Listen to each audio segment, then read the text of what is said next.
안녕하세요. 네, 화창한 월요일 아침입니다. 가정의 달이 시작되었고, 또 이번 주에는 어린이날까지 있어가지고요. 어버이날도 있네요. 네. 어린이도 챙겨야 되고, 어버이도 챙겨야 되는 우리 슬초 구독자 어머님들의 노고가 큰 한 주일 거라고 생각합니다. 그런 만큼 또 나만을 위한 그런 행복한 시간, 좋은 틈도 마련하시는 그런 한 주가 되셨으면 좋겠고요. 운동도 독서도 칭찬도 챙겨서 하시는 그런 한 주가 되셨으면 좋겠습니다. 글구독은 계속 보내드리고 있고요. 슬초 클래스 그리고 스터디까지 활발하게 여러 가지 우리 어머님들이 나를 성장시키고 또 우리 아이들을 잘 돌볼 수 있는 그런 것들 마련해 가고 있는 중입니다. 네, 함께 오셔서 즐겁게 아이들 함께 키웠으면 좋겠습니다. 오늘은 최고의 교육 정보를 얻는 방법, 이곳에서 얻으면 확실하다라고 하는 거 말씀을 드릴게요. 제가 어떤 유튜브 채널을 추천을 하거나 어떤 자녀 교육사를 추천드리려고 하는 거는 아니에요. 그곳에 과히 의존하지 않는 사람입니다. 제가 아는 게 많아서요. 그게 아니고요. 더 집중해야 되는 것이 따로 있기 때문입니다. 제가 집중해야 되는 그것에 집중을 하다 보면 유튜브 채널이나 책, 자녀교육서를 많이 읽을 시간이 부족해요. 무엇일까요? 네. 제 채널을 오랫동안 보시고 저의 교육관을 많이 이해하고 계신 분들은 아마 답을 맞추셨을 것 같아요. 최고의 교육 정보는 내 아이입니다. 그 아이 자체가 정보 덩어리예요. 그걸 잊으시면 망해요. 열심히 하는데 망해요. 애가 되게 열심히 공부하는데 최적의 결과를 못 내줄 뿐더러 엄마도 엄청 열심히 굉장히 많은 정보를 찾고 수집해서 그걸 막 데이터화 시키고 그리고 아이가 가야 될 길을 뻔히 알고 있음에도 불구하고 그게 아이에게 적용이 되지 않아서 가진 정보에 비해서 결과적으로는 뭔가 눈에 보이는 결과, 바랬던 결과들을 내기 어려운 경우를 진짜 많이 봅니다. 너무 안타까워서 드리는 말씀이니까 끝까지 한번 들어봐 주세요. 우리가 교육 정보를 찾아 헤매는 목적을 잘 생각을 하셔야 돼요. 우리가 교육부 장관이 아니죠. 교육청의 청장님이 아니죠. 우리가 대한민국의 교육을 구원하기 위해 교육 정보를 찾아 헤매는 게 아니에요. 대한민국의 공교육을 바로 세우기 위해 사교육 시장의 폐해를 단절하기 위해 우리가 지금 이러는 거 아니죠.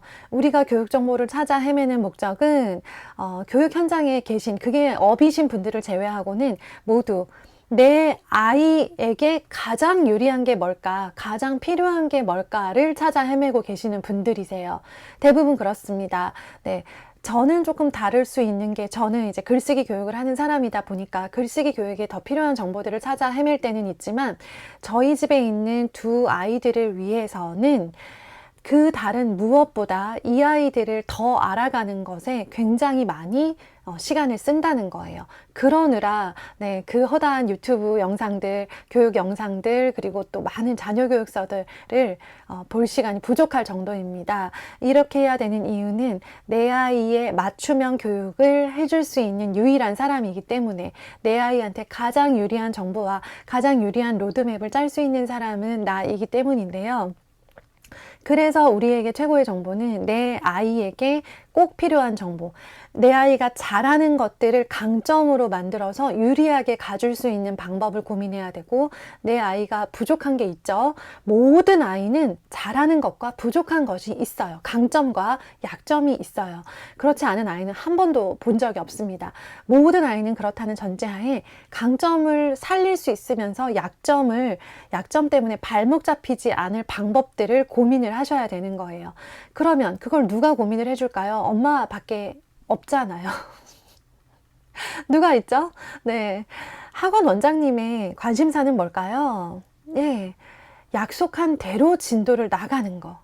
그리고 아이들이 더 많은 단어를 외우고 아이들이 이 학원을 계속 지속하는 거. 학교 선생님의 가장 큰 관심사는 뭘까요? 이 아이의 강점을 높여주고 약점을 보완해 줄 수 있는 거? 그거 아니에요. 솔직하게 말씀드리지만 30명씩 데리고 있는 교실에서 그런 식의 개별화 교육이 일어난다라고 하는 건 정말 그 대안학교 정도에서나 간신히 가능할까? 공교육에선 기대하기 어렵습니다. 담임 선생님의 역할은 그것도 아니고요. 개별화, 맞춤형 학습을 해주는 존재로서 공교육 교사로 살아있는 건 아니기 때문이죠. 아이를 파악한다는 건요, 두 가지를 제대로 알고 있느냐예요. 두 가지를 제대로 알고 계신지 점검하는 오늘이 되셨으면 좋겠어요. 이 생각을 마무리하고는 저 역시 저희 아이들의 이 두 가지에 대해서 이렇게 적어보면서 정리를 했거든요. 우리 어머님들도 정리하는 그런 시간이 되셨으면 좋겠고요. 첫 번째는 우리 아이의 마음 상태, 감정 상태, 스트레스 지수 정도를 파악하고 있는가예요. 아이는 스트레스가 극에 달해 있는데 엄마가 전혀 모르고 계시는 경우도 있고요.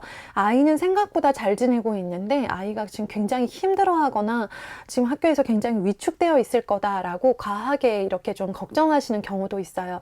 그래서 그 적절한 수준, 실제로 아이가 느끼는 모든 걸 우리가 다 알 수는 없지만 지나치게 무관심하거나 지나치게 너무 과장해서 생각하실 필요도 없다.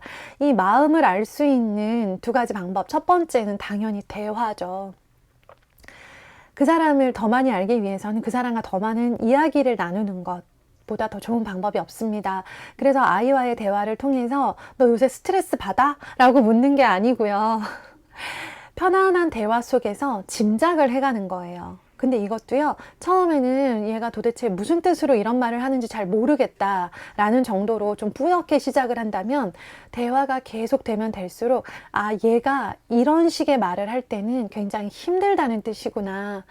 얘가 표현이 적은 아이지만 이런 말을 할 때는 정말 좋은 거다, 요즘 괜찮다라는 의미구나 라고 하는 정도로 아이의 어떤 말들을 단서 삼아서 내가 아이의 상태를 너무 나쁘거나 또 너무 과하지 않게 어느 정도로는 짐작을 해가면서 관리, 그러니까 눈에 보이지 않는 관리를 해주는 거죠. 얘가 시험을 앞두고 본인 말로는 전혀 긴장이 안 된다라고 말을 했지만 이전보다 잠에 쉽게 들지 못한다거나 밥을 잘 챙겨 먹지 못한다거나 아니면 또 과하게 스마트폰에 집착하는 모습을 보인다면 이 아이의 스트레스 상황, 불안 지수에 대해서 좀 생각을 해보실 필요가 있는 거고요. 그렇다고 해서 아이를 당장 소아정신과에 끌고 가는 게 아니라 어떤 부분이 어려운지, 요즘 가장 아이를 불안하게 하는 건 무엇인지에 관해서 찬찬히 대화로 풀어가는 것이 최고의 방법이에요.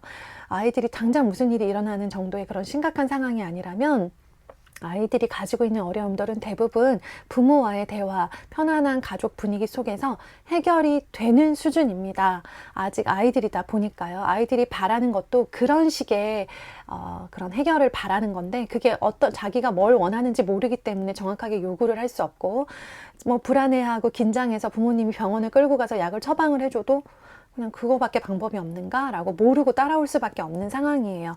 근데 아이들은 그렇다라는 거 기억을 하시고요. 아이가 그 다음에 관심사가 무엇인지를 살피는 건 너무 중요해요. 왜 그러냐면 제가 누차 강조해서 말씀드렸지만 사춘기를 지내보지 않고 이 아이가 똘똘하다, 공부 잘한다, 잘할 놈이다 라고 판단하지 말라고 말씀을 드렸잖아요. 사춘기의 아이를 공부하게 만드는 건 부모의 잔소리나 레벨 테스트 결과가 아니더라고요. 결과가 아무리 나쁘게 나오도요, 지가 할 마음이 없으면 안 하고요. 부모님이 아무리 잔소리를 하고 크게 화를 내도요, 본인이 할 마음이 없으면 충분히 부모의 눈 정도는 피할 수 있는 요령이 생기기 때문에 하지 않습니다. 안 하고 버틸 수 있는 방법을 많이 알고 있어요.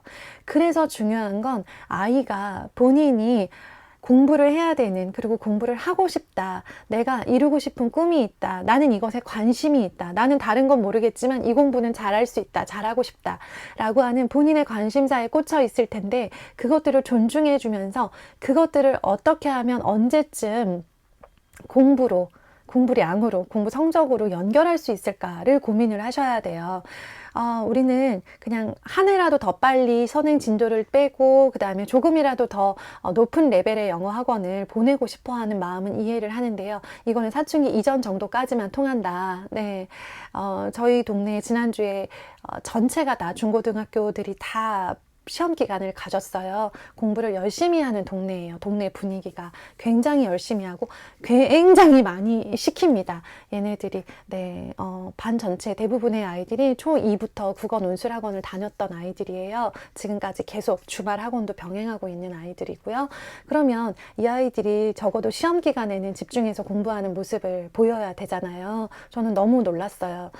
독서실에 간다, 스터디 카페에 간다 라고 말하고 나와서 자기들끼리 막 여기저기 진짜 엄청나게 스터디 카페 막 내 그 주변부터 해가지고 제가 뭐 우연한 기회로 그곳에 상당히 오랫동안 머물 일이 있었는데요. 저도 일을 하느라. 근데 들어가질 않더라고요, 아이들이. 근데 부모님은 그냥 공부하러 간 줄 알고 계실 거예요. 그러니까 사춘기에는 충분히 이런 일들이 가능한데 이 와중에 공부하는 아이들은 딱 그냥 똑같아요. 본인이 하려는 마음이 있는 거예요. 그 다음에 아이들을 파악할 때 마음을 파악하고 그 다음에 또 하나 중요하게 파악해야 되는 거 실력이죠. 아이가 어떤 마음 상태인지 파악했고 그 다음에 아이의 실력을 객관적으로 좀 정확하게 파악을 한 상태에서 거기에서 어떻게 갈지를 전략을 세워야 되는데요. 당연히 평가, 결과를 가지고 이야기를 할 수 있죠. 두 가지가 있습니다. 학교 평가와 레벨 테스트, 학원 레벨 테스트 두 가지죠. 자, 학교 평가는 초등까지는 평가, 학교에서 딱히 눈에 보이는 평가 결과지를 주지 않고 심지어 중학교 1학년까지도 중간 그 지필평가가 없는 학교에서는 아이의 정확한 실력과 성적을 알 수가 없습니다. 그래서 많이 답답하실 텐데요. 그래서 그 시기에는 레벨 테스트, 학원에서 진행하는 레벨 테스트를 적극적으로 활용을 하시고요. 요즘에는 온라인으로 진행하는 곳도 많아요. 그래서 내가 우리 동네에 마땅히 레벨 테스트를 받을 만한 학원이 없다라고 할 때는 온라인으로도 알아보시고요. 막연히 불안해하거나 막연히 못할 거다 혹은 막연히 엄청 잘한 거다라고 생각을 하지 마시고 레벨 테스트를 받고 그 중요한 거는 레벨 테스트 이후에 부모의 태도예요. 피드백과 태도인데요. 레벨 테스트를 그러니까 학원에서 공부하지 않던 그 학원 출신 아이가 아닌데 그 학원의 레벨 테스트를 보면 분명히 못 나와요. 점수가. 저는 그것도 모르고 가가지고 레벨 테스트 보고는 엄청 절망을 했던 기억이 있거든요. 그런데 그 학원의 커리큘럼대로 따라간 아이들에게 유리한 그 학원의 공부를 충실하게 했다면 모두 맞출 수 있는 문제인데 그 학원의 방식이 아니라 다른 방식, 일단 다른 순서대로 공부를 했던 아이들은 레벨 테스트 결과는 안 좋게 나오기가 굉장히 쉽습니다. 그리고 같은 날 여러 학원을 다녀봤어요. 일부러. 왜냐하면 실력의 차이가 혹시 공부한 양의 차이인가 싶어서. 근데 그게 아니라 같은 날 레벨 테스트를 받아도 그 학원에서 어떤 중점을 가지고 있고 그 학원에서 이제까지 어떤 교재로 어떤 방식으로 수업을 했느냐에 따라 시험지의 유형이 너무나 달랐고요. 그래서 결과가 천차만별로 나왔고요. 그래서 잘하는 애를 잡을 뻔했습니다. 네. 레벨 테스트를 보고 참고하세요. 아, 이게 강하고 이게 약하구나 정도만 참고를 하세요. 무슨 레벨이 나왔고 뭐는 몇 점이 나왔고 거기서 막 이렇게 분석해 주시는데 그런 것들에 너무 깊이 이렇게 생각하지는 않으셨으면 좋겠어요. 다만 괜찮게 가고 있다라고 생각했던 게 실제로 괜찮게 가고 있는지, 잘한다, 완벽하다가 아니에요. 괜찮게. 네. 지금 뭔가 완성되지 않았잖아요. 그리고 약하다라고 생각했던 부분이 그래도 생각보다는 덜 약했네, 혹은 약한 줄 알았는데 진짜 약하네 라고 하는 것들을 확인하고 이후에 전략을 세우시는 데 활용하세요. 영어 수학 레벨 테스트 정말 유용하고요. 그 다음에 뭐 불안하신 경우에는 국어, 독서, 논술 이런 것들도 한번 1회 단회성 레벨 테스트는 활짝 열려 있는 곳이 많으니까 아이를 잘 살살 꼬셔가지고 한번 보시고요.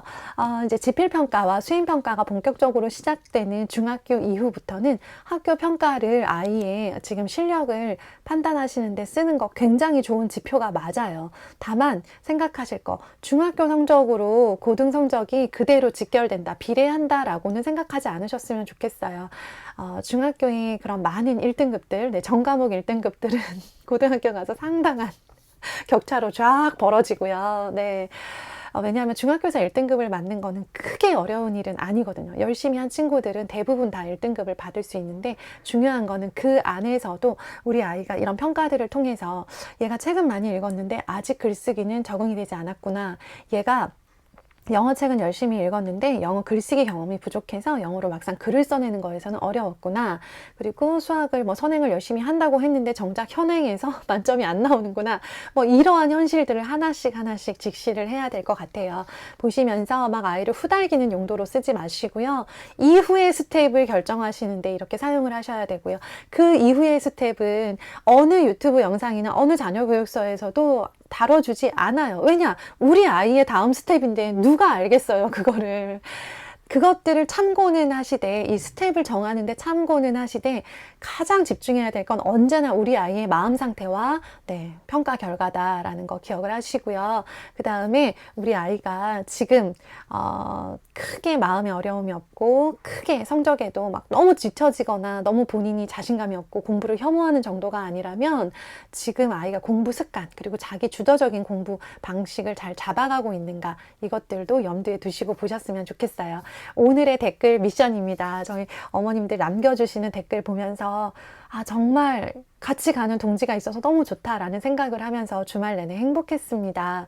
오늘의 댓글은요, 우리 어머님들이 우리 아이를 파악을 하신 내용들, 그러니까 우리 아이는 이런 아이인 것 같아요. 지금 공부에 대해서는 이 정도 감정을 가지고 있고, 그리고 공부에 대해서 강한 과목은 뭐고 좀 약한 과목은 이거인데, 약한 중에서도 뭐가 좀 힘들고 뭘 힘들어하고, 또 잘하는 과목 중에서는 특히 어떤 분야를 굉장히 자신감 있게 열심히 잘하는 편입니다 라고 하면서 나름 우리 아이를 한 두세 줄로 분석하는, 우리 아이에 대해서 맞춤형 코치 입장에서 우리 선수 이렇습니다, 우리 배우 이렇습니다, 이런 느낌으로 자랑 글이죠.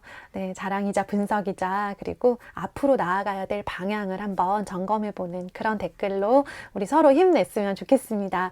감사합니다. 좋은 한 주 되시고요. 언제나 함께 해주심에 저도 더 힘내서 열심히 생활하도록 하겠습니다. 감사합니다. 좋은 하루 되세요.